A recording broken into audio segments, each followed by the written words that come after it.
बिस्मिल्लाहिर्रहमानिर्रहीम। आज के टॉपिक के अंदर हम कुछ और जो है हेडिंग्स डिस्कस करते हैं, कुछ और टॉपिक्स की हम बात करते हैं, कुछ और डेफिनेशंस को हम डिस्कस करते हैं। लेकिन इन केस अगर आपने मेरी प्रीवियस वीडियोस नहीं देखी हैं, स्पेशली जिसके अंदर मैंने प्रेडिकेट्स और क्वांटिफायर्स को एक्सप्लेन किया है तो और क्वांटिफायर्स की टाइप को एक्सप्लेन किया है, तो पहले उन वीडियोज़ को देख लें आप, और फिर उसके बाद आप इस वीडियो की तरफ मूव करें। और अगर आपको ये वीडियोज़ अच्छी लगती हैं तो इस वीडियो को लाइक ज़रूर करें। तो चलिए हम डिस्कस करते हैं प्रेसिडेंट ऑफ अ क्वांटिफायर्स। आपको याद होगा मैंने अपनी प्रीवियस लेक्चर्स में आपको बताया था कि 3 तरह के क्वांटिफायर्स होते हैं। एक होता है यूनिकनेस क्वांटिफायर, जिसको हम फॉर ऑल से शो करते हैं। एक होता है देयर एग्जिस्टेंशियल क्वांटिफायर्स, जिसको हम देयर एग्जिस्ट वाली साइन से शो करते हैं। और एक होता है uniqueness quantifier. For all quantifiers का मतलब होता है कि यूनिवर्स ऑफ डिस्कोर्स में जितने भी एलिमेंट्स हैं वो तमाम के तमाम एलिमेंट्स जो हैं वो सेटिस्फाई होने चाहिए या प्रेडिकेट्स को होल्ड करना चाहिए। देयर एग्जिस्ट का मतलब ये है कि कुछ एलिमेंट्स, कुछ कुछ प्रॉपर्टीज़ अगर यानी कि कुछ वैल्यूज़ के लिए अगर आपका प्रेडिकेट्स इसको ट्रू रिजल्ट देता है तो इट मीन्स कि ये जो क्वांटिफायर है ये ट्रू कंसिडर किया जाता है। इसी तरीके से यूनिकनेस क्वांटिफायर का मतलब है कि सिर्फ एक ही ऐसी पॉसिबल वैल्यूज़ हो जिस पर आपकी जो प्रोपोजिशन है वो ट्रू है, अदरवाइज फॉल्स हो जाए। तो अब हम डिस्कस करते हैं president of quantifiers. President of quantifiers का मतलब ये है कि अब तक हमने काफ़ी सारे नोटेशंस को पढ़ लिया है, यानी जिसमें हमने ब्रैकेट्स को पढ़ लिया है हमने, और हमने क्वांटिफायर्स को डिस्कस कर लिया है, हमने निगेशन को डिस्कस किया था, हमने बूलियन कनेक्टिव्स के अंदर एंड और को कनेक्ट किया था, इम्प्लीकेशन और बाई इम्प्लीकेशन को डिस्कस किया था। अब क्वेश्चन यहाँ पर यह है कि अगर एक मैथमेटिकल प्रोपोजिशन के अंदर ये सारी स्टेटमेंट्स इन्वॉल्व होती हैं, ये सारे कनेक्टिव्स आते हैं, ये सारी नोटेशंस आती हैं, या ये सारे ऑपरेटर्स आते हैं, तो इन ऑपरेटर्स में से किन ऑपरेटर्स को किस सीक्वेंस के साथ आप जो है वो डील करेंगे, तो इसे हम कहते हैं प्रेसिडेंट ऑफ क्वांटिफायर्स। तो वो बताने की कोशिश कर रहा हूँ मैं आज। The quantifier for all and there exist have the higher precedence. ठीक है जी, हायर प्रेसिडेंट का मतलब इनको सबसे पहले आपने इनको सॉल्व करना होता है, इनको देखना होता है। Then the all logical operators from propositional calculus. जितने भी इसके अलावा जितने लॉजिकल ऑपरेटर्स हैं प्रोपोजिशनल कैलकुलस के अंदर, उसमें सबसे पहले आपने जो है वो जो है क्वांटिफायर्स को देखना होता है, यानी क्वांटिफायर को एक्सप्लेन करना होता है। For example, for all x P of x और क्यू ऑफ एक्स। अगर आप यहाँ पर नोट करें तो यहाँ पर एक क्वांटिफायर यूज़ किया गया है और यहाँ पर एक लॉजिकल ऑपरेटर और का एक लॉजिकल ऑपरेटर यूज़ किया गया है। और यहाँ पर ये लॉजिकल ऑपरेटर और जो है ये बेसिकली दो प्रेडिकेट पी ऑफ एक्स और क्यू ऑफ एक्स पर अप्लाई किया गया है। तो अगर आप इसको लिखना चाहेंगे तो आपने इसको कैसे एक्सप्लेन करना होगा? इसको एक्सप्लेन करने के लिए आपने फॉर ऑल जो है वो पहले सॉल्व करना होगा, for all x P of x, और फिर उसके बाद जो है कि यहाँ से जो भी आपके पास रिजल्ट निकलेगा उस रिजल्ट के साथ आपने और ऑपरेटर अप्लाई करना होगा क्यू ऑफ एक्स के साथ। ठीक है जी, ये इसका मतलब ये हरगिज़ नहीं होगा कि आप पहले फॉर ऑल एक्स को एज इट इज़ रहने दें, ये पी ऑफ एक्स और क्यू ऑफ एक्स को आप पहले सिंप्लीफाई करें और फिर फॉर ऑल अप्लाई करें। अगर आप ऐसा करेंगे तो जो ट्रुथ वैल्यूज़ हैं वो फॉल्स में चेंज हो जाएंगी और आपका जो रिज़ल्ट है वो रिज़ल्ट ठीक नहीं आएगा। ठीक है जी, तो इस प्रेसिडेंट को हम ज़रा प्रेसिडेंट्स को डिटेल से देखते हैं। Don't make assumption that the precedence of the quantifiers and the logical operator are well known, put parenthesis instead of making it clear. ठीक है जी, तो इसका मतलब ये हरगिज़ नहीं होगा कि आपको लगता है कि ये बिल्कुल वेल नोन है। ये आप अपनी मर्जी से आप अजम्पशन ना करें। Don't make assumption that the precedence quantifiers and the logical operator are well known. हम ये नहीं करेंगे, बल्कि हम क्या करेंगे, उसको पैरेंथेसिस के अंदर मूव कर देंगे। तो पैरेंथेसिस में मूव करने का मतलब ये होगा, लिखने का मतलब ये होगा कि ये सबसे पहले सॉल्व होगा। ठीक है जी, और इसके एक अलग मीनिंग्स होंगे। तो इन ऑपरेटर के प्रेसिडेंट किस तरह सेट होते हैं? फॉर एग्जांपल, अगर ब्रैकेट अगर आपको मिलता है तो मैं इसको -1 से रिप्रेजेंट कर रहा हूँ, क्योंकि अक्सर आपको ब्रैकेट नहीं मिलेगा, लेकिन मैंने यहाँ पर लिख दिया। तो सबसे पहला काम तो ये है कि आपने ब्रैकेट को ऑफ करना होगा। ठीक है जी, तो इसलिए मैंने इसको -1 से रिप्रेजेंट किया हुआ है, क्योंकि अक्सर केसेस के अंदर आपको ब्रैकेट नहीं मिलता। लेकिन इन केस अगर आपको किसी ऑपरेशंस के अंदर या किसी प्रोपोजिशन के अंदर इस तरह के ब्रैकेट्स अगर आपको मिले तो पहले ब्रैकेट को ओपन करना होगा। देन फिर तीनों तरह के क्वांटिफायर्स हैं, ये फॉर ऑल है, ये एग्जिस्टेंशियल क्वांटिफायर है, ये यूनिकनेस क्वांटिफायर है। फिर आपने क्वांटिफायर को एक्सप्लेन करना होगा। देन फिर आपने निगेशन अप्लाई करनी होगी, इसीलिए निगेशन को मैंने 1 से रिप्रेजेंट किया है। देन फिर आपने एंड अप्लाई करना होगा, इसलिए मैं 2 का है। थर्ड नंबर के ऊपर है और अप्लाई करना होगा। देन इम्प्लीकेशन को एक्सपेंड करना होगा। देन बाय इम्प्लीकेशन को डील करना होगा। तो इसी सीक्वेंस के अंदर अगर आप अपनी प्रोपोजिशन को देखेंगे तो आपकी प्रोपोजिशन जो है वो ठीक तरीके से सॉल्व हो सकेगी। ठीक है जी, तो इन प्रेसिडेंट को आपने अपने जहन में रखना है। चलें एक और डेफिनेशन को हम ज़रा फोकस करते हैं। एक और डेफिनेशन है जिसे हम कहते हैं फ्री एंड बाउंड वेरिएबल। वैसे तो मैं एक्सप्लेन कर चुका हूँ, लेकिन चले फिर बता देता हूँ। An expression like P of x, an expression an expression like p of x is an expression like p of x is said to have a free variable x, meaning x is undefined. अब अगर आपसे कहता हूँ कि for example एक predicate है मेरे पास p of x, तो इसमें चूँकि x जो है वो बेसिकली x को हम कह सकते हैं कि वो फ्री वेरिएबल है, क्योंकि x को किसी तरीके से बाउंड नहीं किया गया आपने। जैसे अगर ये आपके पास लिखा हुआ है x + 1 > 3, तो इट मीन्स कि जो x है ये x as a free variable काम करता है, क्योंकि x को आपने किसी तरीके से बाउंड नहीं किया, तो इसे हम कहते हैं फ्री वेरिएबल। जबकि a quantifier either for all or there exist operator on an expression having one or more free variables and bind one and more of these variables produce an expression having one and more bound variable। तो अगर for example in दोनों में से या ये दोनों quantifiers या इन दोनों में से कोई एक क्वांटिफायर किसी एक वेरिएबल के ऊपर अप्लाई कर दिया जाए, तो इट मीन्स कि आपने उस वेरिएबल को बाउंड कर दिया। ठीक है जी। तो अगर क्वांटिफायर किसी वेरिएबल पर अप्लाई किया जाता है तो इट मीन्स आप उस वेरिएबल को बाउंड कर देते हैं, और जो सेकंड वेरिएबल होता है वो सेकंड वेरिएबल आपके पास फ्री रहता है। तो हम ये कह सकते हैं quantifier either for all or there exist operator on an expression having one or more free variables. उसमें एक या एक से ज़्यादा फ्री वेरिएबल्स हो सकते हैं। जैसे अगर लिखता हूँ मैं x + y = 5, तो x + y = 5 मैं लिख भी देता हूँ, x + y = 5।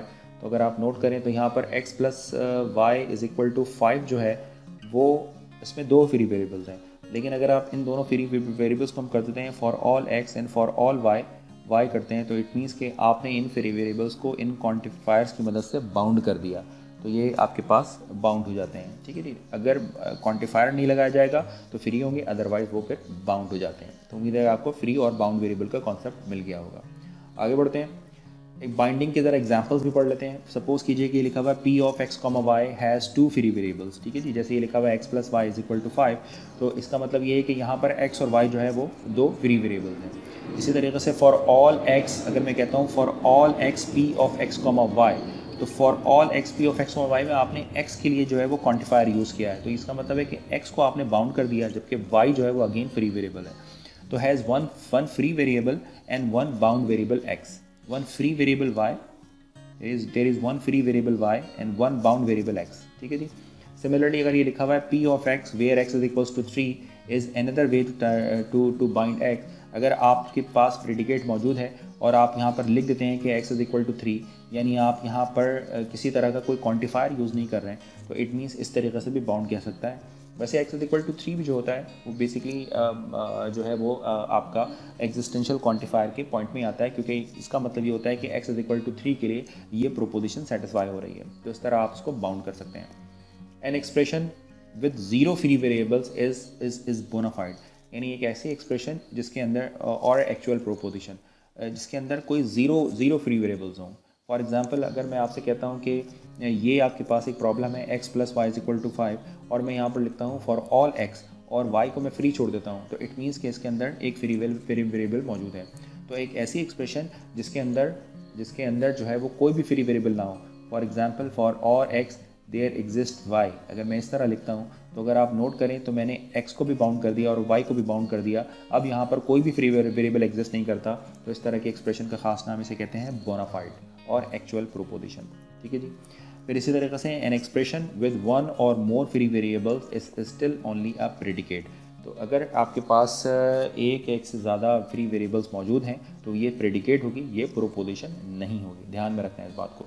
तो प्रेडिकेट प्रोपोजिशन कब बनती है, पहले मैं आपको एक्सप्लेन कर चुका हूँ। प्रेडिकेट उस वक्त प्रोपोजिशन बनती है जब आप उसमें यूनिवर्स ऑफ डिस्कोर्स से वो जिन वैल्यूज़ के लिए किसी एक जो वेरिएबल है उनकी स्पेसिफिक वैल्यूज़ को इसके अंदर सब्स्टिट्यूट कर देते हैं, और वो जो वेरिएबल्स की वैल्यूज़ हैं वो यूनिवर्स ऑफ डिस्कोर्स से असाइन की जाती हैं। तो इसी तरीके से अगर आप एक को फ्री रखते हैं और एक बाउंड होता है तो फिर हम उसको सिर्फ प्रेडिकेट कहेंगे, प्रोपोजिशन नहीं कहेंगे। तो आपको उम्मीद है कि बाउंडिंग समझ आ गई होगी। अब ये एक बहुत इंपॉर्टेंट पॉइंट है जो मैं आपके साथ डिस्कस करना चाह रहा हूँ, उसे कहते हैं इक्विवेलेंस इन प्रेडिकेट लॉजिक। मिसाल के तौर पर क्या हमने जो इतनी प्रेडिकेट लॉजिक है उसकी इक्विवेलेंस स्टेटमेंट बन सकती हैं। जिस तरीके से आपको याद होगा कि प्रोपोजिशन लॉजिक के अंदर मैंने आपको इक्विवेलेंस बताया था कि प्रोपोजिशन लॉजिक किस तरह इक्विवेलेंस स्टेटमेंट में चेंज हो सकता है, इसी तरीके से जो प्रेडिकेट लॉजिक है उसकी हमने इक्विवेलेंसेस को डिस्कस करना है यहाँ पर। Statement involving predicates and quantifiers are logically equivalent if and only if they have the same truth value for every predicate substitute into this statement and for every domain of discourse use for the variables in the expression। ज़रा समझ लेते हैं इस expression को। आपसे कहते हैं कि स्टेटमेंट, ऐसी स्टेटमेंट जिसके अंदर क्या हो, प्रेडिकेट इन्वॉल्व हो एंड क्वांटिफायर्स, प्रेडिकेट्स और क्वांटिफायर्स इन्वॉल्व हो, आर लॉजिकली इक्वलेंट। ये उस वक्त लॉजिकली इक्वलेंट हो सकती हैं if and only if they have the same truth values for every predicate, कि उनके प्रेडिकेट की जो है वो, यानी for every predicate substitute into this statement, यानी वो तमाम की तमाम प्रेडिकेट जब उनको सब्स्टिट्यूट किया जाता है उस स्टेटमेंट के अंदर, for every domain of discourse use for the variables in the expression, और वो ट्रू रिजल्ट आपको दें। ठीक है, दोबारा पढ़ते हैं इसको। Statement involving predicates and quantifiers logically equivalent if and only if they have the same truth values for every predicate substituted into these statement and for every domain of discourse used for variables in the expression। तो अगर इससे true result निकलेगा, मिसाल के तौर पर जैसे मैं अगर आपसे कहता हूँ कि x इज़ अ गुड या चलें कोई और एग्जांपल हम लेते हैं इसके लिए, good boy, x is a good boy. तो ये बेसिकली आपके पास हो गई एक प्रेडिकेट। ठीक है जी। इसी तरीके से एक प्रेडिकेट ये भी हो सकती है, x is not a good boy. ये निगेटेड है, लेकिन आप नोट करें तो आपके पास ये एक और प्रेडिकेट हो सकती है। ठीक है, ये फर्स्ट प्रेडिकेट है, फॉर एग्जांपल ये सेकंड प्रेडिकेट है। तो यहाँ पर ये कह रहे हैं कि ये इस तरीके से ये डिफरेंट प्रेडिकेट्स हो जाती हैं। तो यहाँ पर यही कह रहे हैं कि ये इक्वलेंट कब हो सकती हैं, if and only if they have the same truth values for every predicate substitute in the statement. मिसाल के तौर पर इस स्टेटमेंट है, ये भी एक प्रेडिकेट है, सब्स्टिट्यूट किया जाता है और x की वैल्यू जो है वो basically for every domain of discourse, जो भी आप डोमेन ऑफ डिस्कोर्स को डिफाइन करते हैं उसके अंदर से इसके अंदर पुट की जाती हैं, और वो सेम अगर आपको रिजल्ट देती हैं तो हम कहते हैं कि वो स्टेटमेंट जो है वो इक्वलेंट है। ठीक है जी। अब ज़रा इसको समझते हैं कि इसका क्या मतलब है। हम इसके लिए जो इक्वलेंट की जो नोटेशन है वो क्या यूज़ करने वाले हैं, ये हम बेसिकली इक्वलेंट की नोटेशन को यूज़ करने वाले हैं। ठीक है जी।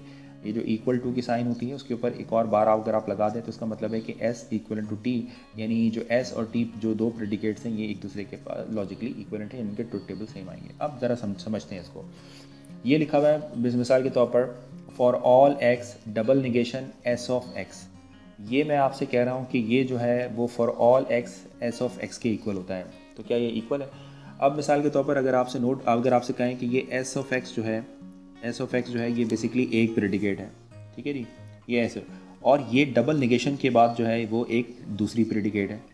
ठीक है जी। तो ये अगर मैं आपसे कहूँ कि ये भाई ये एक प्रेडिकेट है, और अगर आप नोट करें तो ये भी एक प्रेडिकेट है, राइट। तो वहाँ पर बात हो रही है कि फॉर एग्जांपल अगर आपके पास ये ओरिजिनल स्टेटमेंट है, इस ओरिजिनल स्टेटमेंट के अंदर जो प्रेडिकेट है सब्स्टिट्यूट किया जाए, फॉर एग्जांपल ये प्रेडिकेट सब्स्टिट्यूट किया जाए और इससे जो है वो आपके ट्रुथ टेबल सेम हो जाए। ठीक है जी, उसी क्वांटिफायर के ऊपर, उसी यूनिवर्स ऑफ डिस्कोर्स के ऊपर। ठीक है ना। ये फॉर ऑल एक्स का मतलब ये है कि तमाम के तमाम यूनिवर्स ऑफ डिस्कोर्स एक्स से असाइन किए जा सकते हैं, तमाम के तमाम यूनिवर्स ऑफ डिस्कोर्स एक्स से असाइन किए जा सकते हैं। ठीक है जी। तो अगर इन दोनों के ट्रुथ टेबल सेम हो जाए डिफरेंट प्रेडिकेट्स के लिए, तो हम ये डिफरेंट प्रेडिकेट जो इसके अंदर सब्स्टिट्यूट की जाती हैं, इनसे इन दोनों का रिजल्ट अगर ट्रुथ टेबल सेम आ जाए तो हम कह सकते हैं कि ये दोनों एक दूसरे की इक्वलेंट स्टेटमेंट है। दोबारा से पढ़ते हैं क्योंकि थोड़ी सी कन्फ्यूजन हो सकता है भी आपको और हो। कहते हैं कि statement involving predicates and quantifiers logically equivalent if they have the same truth values for every predicate substitute into this statement and for every domain of discourse use for the variable in the expression. देखिए जी, ये तो है इसका domain of discourse. ठीक है जी, ये तो same use किया गया है, और ये देखें ये डिफरेंट प्रेडिकेट्स हैं। तो अगर डिफरेंट प्रेडिकेट्स के लिए इनके ट्रुथ टेबल सेम आ जाते हैं, यानी ये सेम मीनिंग्स देती हैं, तो हम ये कह सकते हैं कि ये जो स्टेटमेंट है आपके पास, ये स्टेटमेंट इक्वलेंट हो जाएगी। अब ज़रा इसको डिटेल से समझते हैं। अच्छा जी, ये बात जो है वो एक बात हमें पहले से पता है कि हम क्वांटिफायर्स को एज अ कंजंक्शन यूज़ कर सकते हैं। Conjunction quantifiers as a conjunction and disjunction. हमने दो तरह के क्वांटिफायर्स पढ़े थे, एक यूनिवर्सल क्वांटिफायर पढ़ा था, एक एग्जिस्टेंशियल क्वांटिफायर पढ़ा था। और अगर आपको याद होगा तो हमने इसको इस तरह एक्सप्लेन किया था कि for all x P of x के लिए ज़रूरी है कि हम एंड यूज़ कर रहे होते हैं, यानी सबका ट्रू होना ज़रूरी होता है। और there exist P of x का क्या मतलब होता है? इसका मतलब होता है कि किसी एक वैल्यू पर आपका रिजल्ट निकल सकता है। तो उसको हम कहते हैं quantifiers as a conjunction and disjunction, यानी फॉर ऑल यानी यूनिवर्सल क्वांटिफायर जो है वो एज अ कंजंक्शन काम करता है, जबकि जो एग्जिस्टेंशियल क्वांटिफायर है वो एज अ डिसजंक्शन काम कर रहा होता है। ठीक है जी। अब एक और बात सीखते हैं। अभी ये जो है हमने मेन ऑब्जेक्टिव हमारा क्या है, हमने इक्वलेंसेस बनानी है। तो इक्वलेंसेस बनाने के लिए हम ये सारा ग्राउंड बना रहे हैं। अच्छा जी, पहले तो ये सीखते हैं कि negating quantified expression, universal quantifiers को हम पहले निगेट करना सीखते हैं और फिर देखते हैं कि उसकी इक्विवेलेंट स्टेटमेंट किस तरह बनती है। We will want to negate the quantified expression. अच्छा, क्या करें, we will often want to consider the negation of the quantified expression. हमें अक्सर जो है वो क्वांटिफाइड स्टेटमेंट की निगेशन स्टेटमेंट की नीड होती है। अब ज़रा बहुत ध्यान से आपने इस कॉन्सेप्ट को अच्छी तरीके से समझना है और इस जुमले के सेंस को आपने पकड़ना है। तो अगर आप इस जुमले के सेंस को ठीक से पकड़ लेंगे तो इट मीन्स कि आपको ये सारे कॉन्सेप्ट अच्छे तरीके से ग्रैब कर लेंगे। आपसे ये कहते हैं कि every student in your class has taken a course of calculus, यानी आपकी क्लास के तमाम स्टूडेंट्स कैलकुलस का कोर्स पढ़ चुके हैं। Every student in your class has taken a course of a calculus, आपकी क्लास के तमाम स्टूडेंट्स कैलकुलस का कोर्स ले चुके हैं। ये क्या चीज़ है? चूँकि यहाँ पर एवरी हम यूज़ कर रहे हैं तो इट मीन्स कि ये कौन सी क्वान्टिफिकेशन है। बहुत सिंपल सी बात है, अब तक आपको समझ आ गया होगा। ये है आपके पास यूनिवर्सल क्वान्टिफिकेशन है, ठीक है जी। और यूनिवर्सल क्वांटिफिकेशन है, और ये यूनिवर्सल क्वांटिफिकेशन है, इसको हम ये लिख सकते हैं कि फॉर ऑल एक्स। और ये एक्स क्या चीज़ है? Basically students in your class, ठीक है जी। एक्स जो है वो बेसिकली स्टूडेंट्स हैं। और पी ऑफ एक्स क्या है? पी ऑफ एक्स है कि x has taken a course of calculus, ठीक है जी। तो इस तरीके से अगर आप इसको कनेक्ट करेंगे तो ये बनेगा for all x P of x, ठीक है। अगर मैं इस स्टेटमेंट को निगेट करता हूँ तो ये बनता है negation of for all x P of x. बहुत सिंपल है। लेकिन अगर मैं आपसे कहता हूँ कि इस स्टेटमेंट की नेगेटिव स्टेटमेंट क्या होगी, तो उसका होगा every student in your class has not taken a course of a calculus. ये निगेट करना भी आपके लिए बहुत आसान हो गया, ठीक है। ये ज़रा देखिए, तो ये मेरे पास ओरिजिनल यूनिवर्सल क्वांटिफिकेशन है और इस यूनिवर्सल क्वांटिफिकेशन की ये बन जाएगी आपके पास नेगेटिव स्टेटमेंट। अब ये नेगेटिव को हम कैसे लिख रहे हैं? Where P of x is the statement. क्या स्टेटमेंट है? X has taken a course of a calculus. P of x यकीनन आप ये कह सकते हैं कि x is the course of a calculus, और ये बेसिकली x क्या चीज़ है? And the domain consist of the students in your class, ठीक है जी। तो अगर आप इसको कंबाइन करेंगे तो बनेगा student in your class has taken a course of a calculus. और अगर आप यहाँ पर फॉर ऑल यूज़ करेंगे तो बने for every student in your class has taken a course of calculus, ठीक है जी। इस तरह का एक सेंटेंस आपके पास बन जाएगा। तो ज़रा मुझे बताइए कि निगेशन क्या होगा? निगेशन क्या बताएगा आपको? The negation of this statement it is not the case. अच्छा, निगेट करने के लिए जैसे कि मैंने आपको पहले भी बताया था, आप इसकी जगह नॉट भी यूज़ कर सकते हैं, जिस तरह इंग्लिश में आप यूज़ करते हैं हेल्पिंग वर्ब के साथ नॉट लगा सकते हैं, या फिर आप ये भी लिख सकते हैं it is not the case that every student in your class has taken a course of calculus. अब जो बात यहाँ पर समझने वाली है उस बात को आप ज़रा ध्यान देंगे। निगेशन बन गई आपके पास। इसका मतलब ये है कि आपकी क्लास का हर बच्चा कैलकुलस का कोर्स नहीं ले चुका है, ठीक है। तो इससे आपने क्या सेंस सीखी? लिखा हुआ it is not the case that the every student in your class has taken a course of a calculus. मतलब ये ज़रूरी नहीं है कि आपकी क्लास का हर बच्चा कैलकुलस पढ़ चुका हो, या हम इसको यूँ भी कह सकते हैं कि आपकी क्लास का हर बच्चा कैलकुलस का कोर्स थोड़ी ले चुका है, ठीक है। ये निगेट अगर हम इसको कर रहे हैं तो इसका क्या मतलब है? इसका मतलब है आपकी क्लास का हर लड़का कैलकुलस का कोर्स थोड़ी पढ़ चुका है, तो इसका ये है मतलब। तो जैसे ही ये सेंटेंस किसी के सामने रखा जाएगा तो वो फ़ौरन इससे क्या मतलब निकालेगा, जो भी इससे मतलब निकालेगा वो बेसिकली इसकी इक्विवेलेंट स्टेटमेंट बन जाएगी। तो मैं फिर से पढ़ता हूँ। आपकी क्लास का हर स्टूडेंट्स कैलकुलस का कोर्स नहीं ले चुका है, तो इसका मतलब ये है कि आपकी क्लास का बल्कि कुछ बच्चे ऐसे हैं जिन्होंने कैलकुलस का कोर्स नहीं लिया है, ठीक है। कुछ लड़के ऐसे हैं जिन्होंने कैलकुलस का कोर्स नहीं लिया होगा। तो ये सेंटेंस आपको क्या मतलब? मैं अगर आप किसी के सामने कहता हूँ भाई आपकी क्लास के हर स्टूडेंट ने कैलकुलस का कोर्स थोड़ी पढ़ा है, तो वो फ़ौरन ही समझ जाएगा अच्छा बात ये हो रही है कि आपकी क्लास में यानी कुछ बच्चों ने कैलकुलस का कोर्स नहीं पढ़ा है, ठीक है।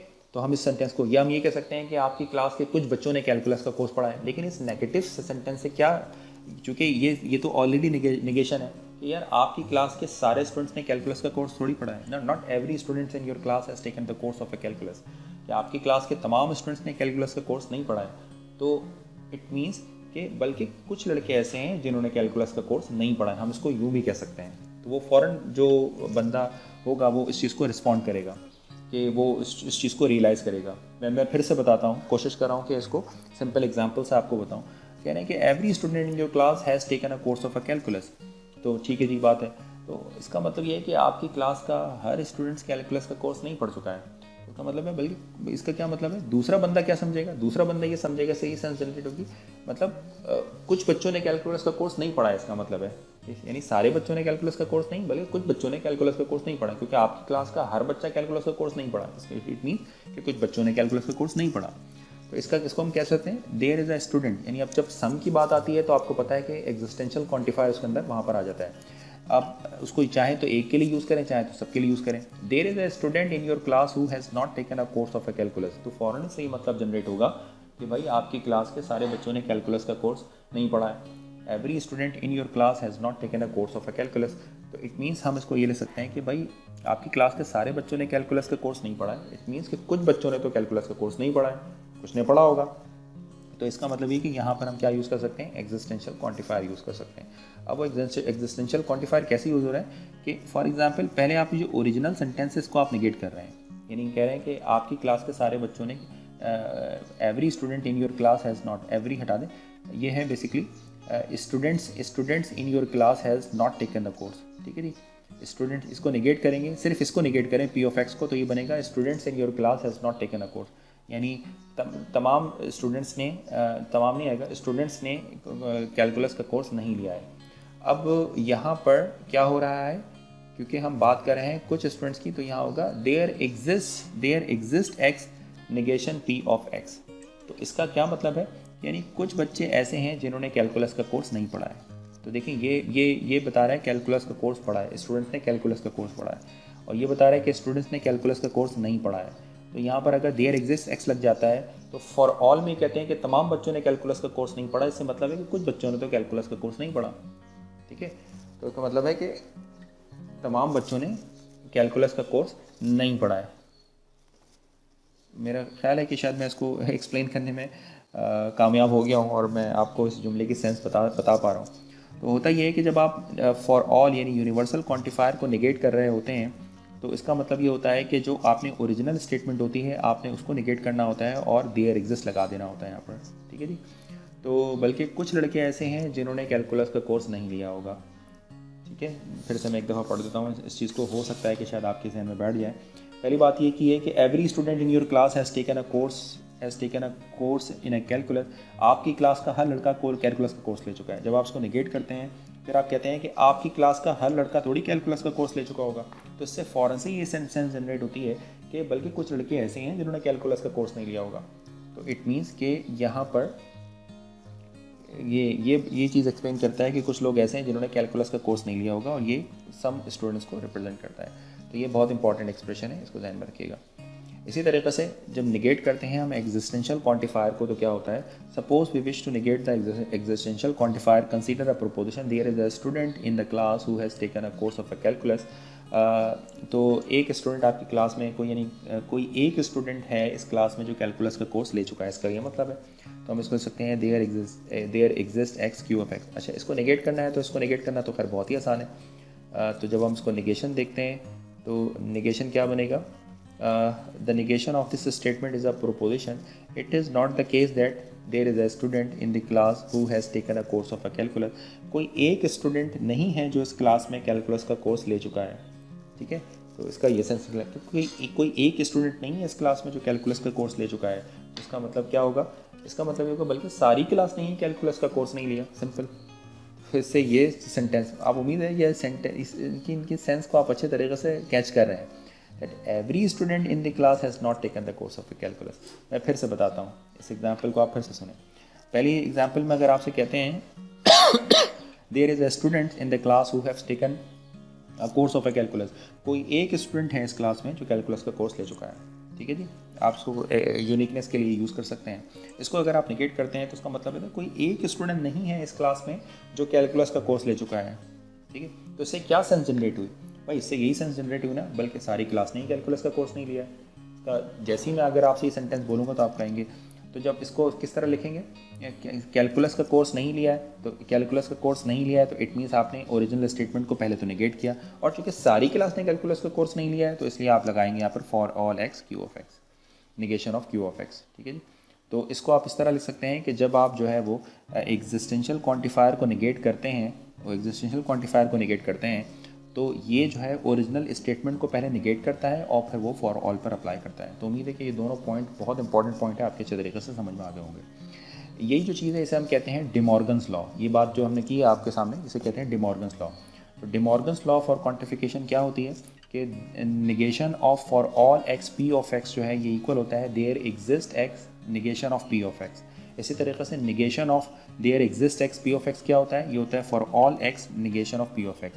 यानी जो देयर एग्जिस्ट है वो फॉर ऑल में चेंज हो जाता है और जो फॉर ऑल है वो देयर एग्जिस्ट में चेंज हो जाता है। इसी को हम कहते हैं डिमॉर्गन्स लॉ। और यही बात आपको यहाँ पर भी एक्सप्लेन हो रही है कि अगर मैं ये जो निगेशन है फॉर ऑल पर अप्लाई करता हूँ, फॉर ऑल पर अप्लाई करता हूँ, तो for all x P of x को कैसे लेके आ सकता है, इसको लेके आ सकता है एंड के सिंबल के साथ। ठीक है जी। तो जब हम इसको निगेट करते हैं तो ये निगेट कैसे होता है, ये सब पर निगेट हो जाता है और यहाँ पर ये जो एंड का जो सिंबल है ये और से चेंज हो जाता है।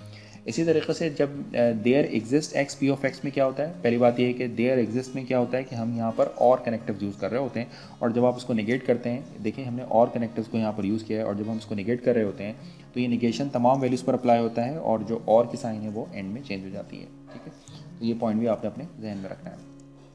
अच्छा जी, इसी तरीके से एक बात और करने वाले हैं, what are the negation of the statement there is an honest politician and all Pakistani eat pizza. दो स्टेटमेंट है, अब आपने मुझे ज़रा जल्दी से जो है वो इसकी निगेशन बतानी है। तो पहली आपके पास जो एग्जांपल है जिसमें आपसे कहा जाए there is an honest politician, बहुत सिंपल है, there is an honest politician.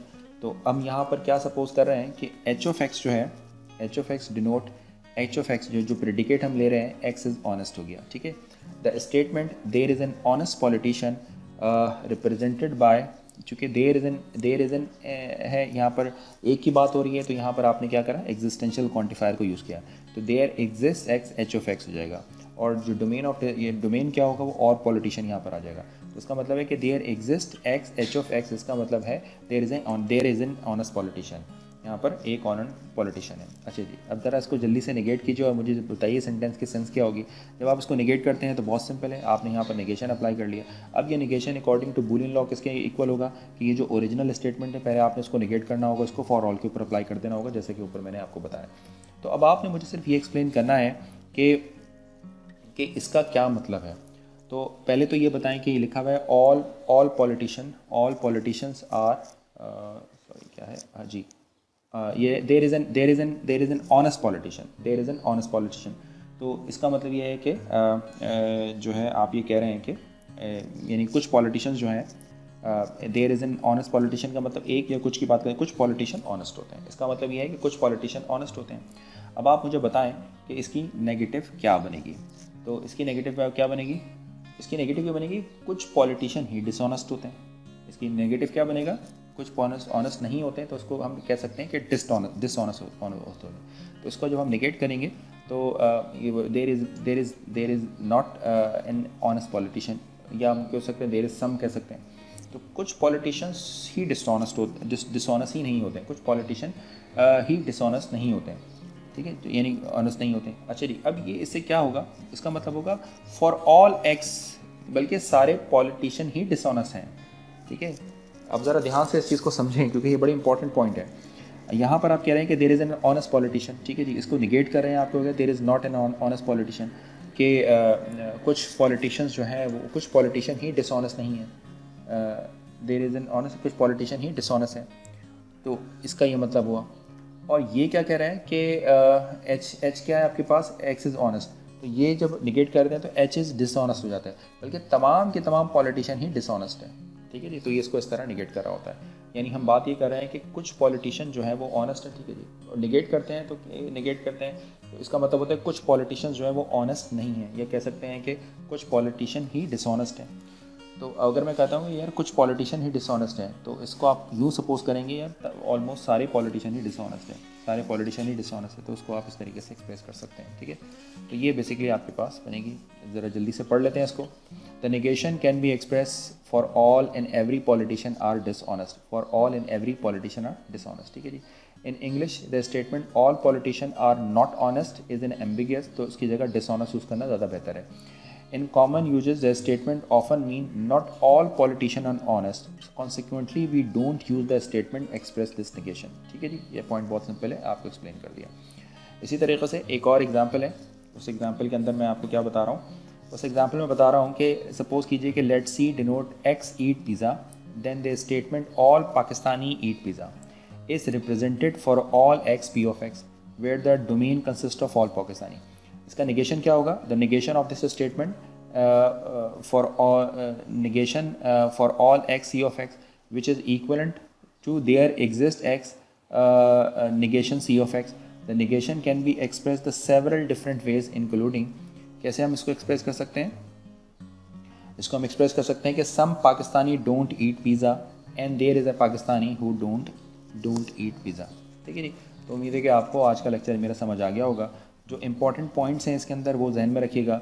जैसे ये एक बहुत इंपॉर्टेंट पॉइंट है कि जब किसी एग्जिस्टेंशियल क्वांटिफायर को निगेट किया जाता है तो वो यूनिवर्सल क्वांटिफायर में चेंज हो जाता है, और जब किसी यूनिवर्सल क्वांटिफायर को निगेट किया जाता है तो वो एग्जिस्टेंशियल क्वांटिफायर के अंदर निगेट हो जाता है। इसके अलावा मैंने आज की क्लास के अंदर डिस्कस किया फ्री वेरिएबल्स क्या होते हैं, बाउंड वेरिएबल्स क्या होते हैं, उसको अच्छे से मैंने एक्सप्लेन किया, और इसी तरीके से इक्विवेलेंट स्टेटमेंट की हमने यहाँ पर बात की है। तो उम्मीद है कि आपको आज का लेक्चर अच्छे तरीके से समझ आ गया होगा। इन केस फिर भी किसी किस्म की कोई प्रॉब्लम है तो मुझसे आप डिस्कस कर सकते हैं। मेरा व्हाट्सएप नंबर आपके लिए अवेलेबल है, आप उसमें चेक कर सकते हैं। अपने कमेंट्स ज़रूर देते रहिएगा, और प्लीज़ अगर आपको ये वीडियोज़ अच्छी लगती हैं, हेल्पफुल लगती हैं तो लाइक करें और शेयर करें। Thanks for watching this video. इंशाल्लाह नेक्स्ट वीडियो के अंदर हम मज़ीद टॉपिक को डिस्कस करेंगे। Thanks for watching this video. Allah.